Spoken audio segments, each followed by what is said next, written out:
नमस्कार, आप सभी का बहुत बहुत स्वागत है। मेरा नाम रूबिका लियाकत है और इस वक्त आप देख रहे हैं गूंज न्यूज 18 इंडिया पर 4:50 हो चले हैं।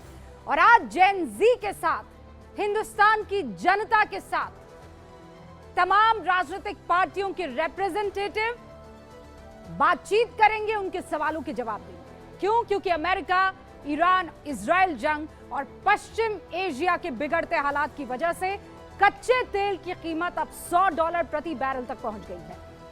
रशिया के प्रेसिडेंट व्लादिमीर पुतिन इस जंग की वजह से जो हालात पैदा हुए हैं और जो वैश्विक स्तर पर हालात बने हैं, उसकी तुलना किसी और से नहीं, कोविड से कर रहे हैं। भारत सरकार ने आगे के हालात को संभालने के लिए पेट्रोल डीजल पर लगने वाली जो एक्साइज ड्यूटी है उसको घटा दिया है।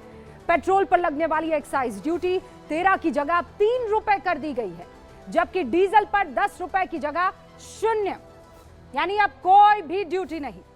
इस कदम से कंपनियों पर बढ़ते बोझ को रोकने के लिए कहा जा रहा है एक मुफीद स्टेप होगा, ताकि आम जनता पर बोझ ना पड़े। लेकिन इन सब के बीच सियासत अपने पूरे रफ्तार पर है। दुनिया भर में पैदा हुए हालात का उस पर कोई असर नहीं पड़ा है। किस पर? सियासत पर। गैस के मामले में ऐसी ही सियासत के चक्कर में देश में पैनिक बाइंग और उसके बाद पैदा हुई परेशानियां दिख रही है।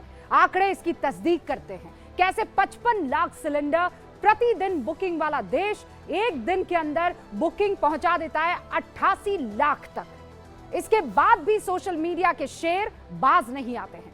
कभी कच्चे तेल की कमी की अफवाह उड़ाई जाती है, पेट्रोल पंप पर लंबी लंबी कतारें दिखाई जाती है। बंगाल में ममता बनर्जी ने कह दिया कि केंद्र सरकार लॉकडाउन लगा सकती है। सच्चाई क्या है? सरकार साफ कह चुकी है, ऐसा कुछ नहीं होने वाला। 60 दिनों का रिजर्व इस वक्त हमारे पास मौजूद है। परेशानी की कोई बात नहीं है, सरकार कह रही है।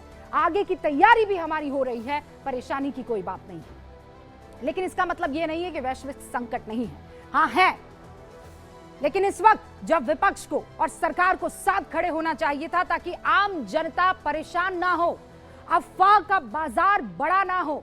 लेकिन यहां सियासत चरम पर है। इस पूरे मुद्दे को कोई यूं ही नहीं जाने देना चाहता। कांग्रेस के ऑफिशियल सोशल मीडिया हैंडल से पता है आपको क्या पोस्ट किया गया? सरकार पर तंज करते हुए लिखा गया, न्यू इंडिया कतार में है। 2 तस्वीरें हैं, आपको दिखाई दे रही हैं। न्यू इंडिया कतार में कैसे? एक जगह पेट्रोल की लाइन लगी हुई है, दूसरी जगह सिलेंडर के लिए लाइन लगी हुई है। लेकिन वो ये नहीं बता रहे हैं कि ये कतार गैस तेल की कमी की वजह से नहीं है, बल्कि अफवाह की वजह से। दोनों में बहुत अंतर है। कमी है, आपको अपने घर पर उसकी पूर्ति करनी है, इसीलिए आप लाइन में खड़े हैं, ये अलग बात है। और अफवाह फैल गई है कि कमी है और आप लाइन में जाकर खड़े हो गए हैं, इसमें अंतर है। कांग्रेस किसी और से नहीं तो अपने सहयोगियों से इसकी जानकारी ले लेती तो शायद ये पोस्ट ना होता। आपको जम्मू कश्मीर के मुख्यमंत्री उमर अब्दुल्ला का एक बयान सुनना चाहिए। वो खुद सोशल मीडिया के अफवाहबाजों से परेशान है।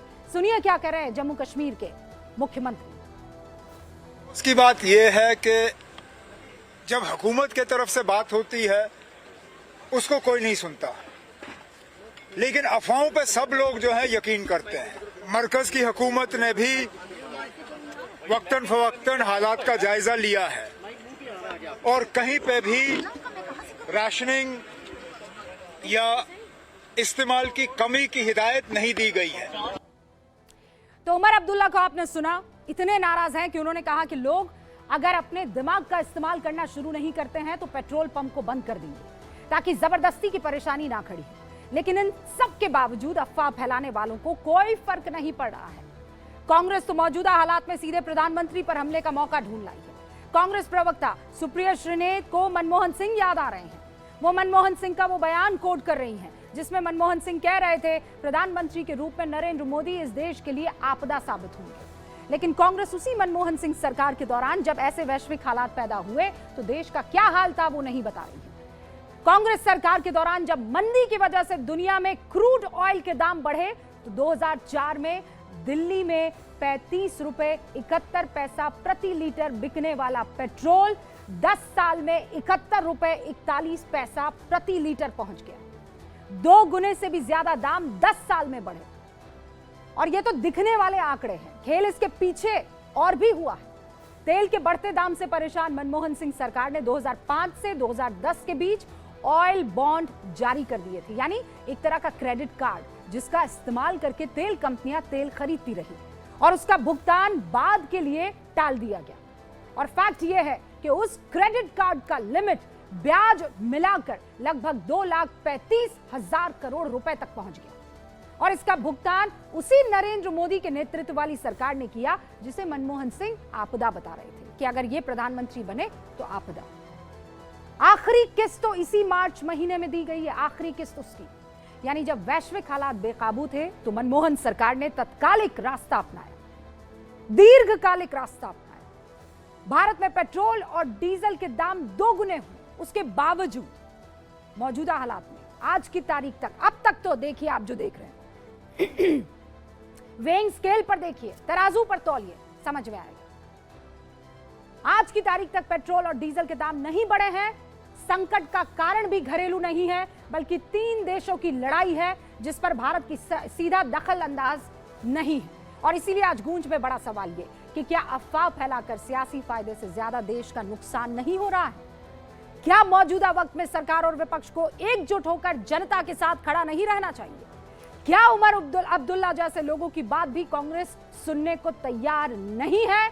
मैं शुरू कर रही हूं गूंज आम जनता के